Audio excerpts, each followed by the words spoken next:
Fascist Awami League সরকারের নারকীয় গণহত্যার প্রতিবাদে নয়াপল্টনে দলের কেন্দ্রীয় কার্যালয়ের সামনে বিক্ষোভ সমাবেশের আয়োজন করে জাতীয়তাবাদী রিকশা ভ্যান অটোচালক দল। সকল অপরাধের নিরপেক্ষ বিচার করতে হবে। সমাবেশে গণহত্যার দায়ে পতিত আওয়ামী লীগ সরকার প্রধান ও তার দোসরদের দেশে এনে বিচারের দাবি জানান বক্তারা।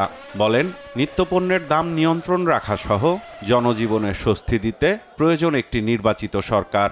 বাংলাদেশের সকল পেশার সকল শ্রেণীর মানুষের দাবি তুলতে হবে। সেই ভারতকে, শেখ হাসিনাকে বাংলাদেশের আইনের আওতায় নিয়ে আসার জন্য বাংলাদেশের সরকার হাতে তুলে দিতে হবে। আপনাদের ঘামের মধ্য দিয়ে, আপনাদের রক্তের দেওয়ার মধ্য দিয়ে আমরা শেখ হাসিনাকে বিদায় করছি, কিন্তু এখনো কি গণতন্ত্র পাইছি আমরা? জিনিসপত্রের দাম কমছে, চাল ডাল তেলের দাম কমছে, বন রুটির দাম কমছে? কমে নাই। এটার জন্যই দরকার একটা নির্বাচিত সরকার। দলের সিনিয়র যুগ্ম মহাসচিব রুহুল কবির রিজভী বলেন, নিম্নআয়ের মানুষের সুখ ফিরিয়ে না আনতে পারলে আন্দোলন, সংগ্রাম ও অভ্যুত্থানের আত্মত্যাগ ব্যর্থ হবে।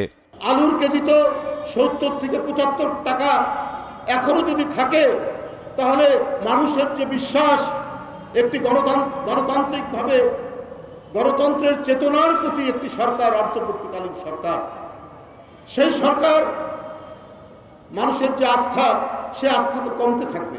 আজকে ডিম, আজকে তেল, এইটা কয়েকটা কোম্পানি এখনো নিয়ন্ত্রণ করছে এর দাম। সেই কোম্পানিগুলোকে আপনারা ধরছেন না কেন? এই অলিগার্ক, এই সিন্ডিকেট বাসদেরকে আপনারা ধরছেন না কেন? কেন ডিমের দাম এখনো আকাশচুম্বী থাকবে? কেন সয়াবিন তেলের দাম এখনো আকাশচুম্বী থাকবে? এই যে নিম্ন আয়ের মানুষ, এই যে কৃষক, অটোরিকশা চালক, এই যে সিএনজিওয়ালা, তারা তো এখনো আগে যেমন খেত এখনো তাই খাচ্ছে। কেন এই পরিস্থিতি হবে? এর আগে জাতীয়তাবাদী প্রচার দলের 13তম প্রতিষ্ঠা বার্ষিকী উপলক্ষে বিএনপির প্রতিষ্ঠাতা জিয়াউর রহমানের সমাধিতে শ্রদ্ধা জানিয়ে বিএনপি চেয়ারপারসনের উপদেষ্টা সৈয়দ মোয়াজ্জেম হোসেন আলাল জানান, নবগঠিত নির্বাচন কমিশনের ওপর আস্থা রাখতে চায় বিএনপি। নতুন নির্বাচন কমিশনের উপরে আস্থা রাখতে চাচ্ছি, তবে আমাদের অনুরোধ থাকবে যে কথা কম বলে বেশি কাজ দিয়ে সেটা প্রমাণ করার চেষ্টা করা উচিত। শুরু থেকেই একটু কম কথা, একটু বেশি কাজ, তাহলে আমরা আশান্বিত হব যে না, যেটুকু বলেছেন এটুকু বাস্তবে আসলে দেখা যাবে। পতিত আওয়ামী লীগ সরকারের সময় অন্যায়ভাবে কেড়ে নেয়া খালেদা জিয়ার সেনানিবাসের বাসভবন ফিরিয়ে দিতে ব্যবস্থা নিতে অন্তর্বর্তী সরকারের প্রতি আহ্বানও জানান মোয়াজ্জেম হোসেন আলাল।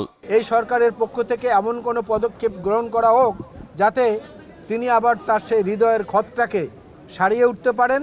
সাইফুল রিপন, দেশ টিভি, ঢাকা। অন্যায় অবিচার হয়েছে।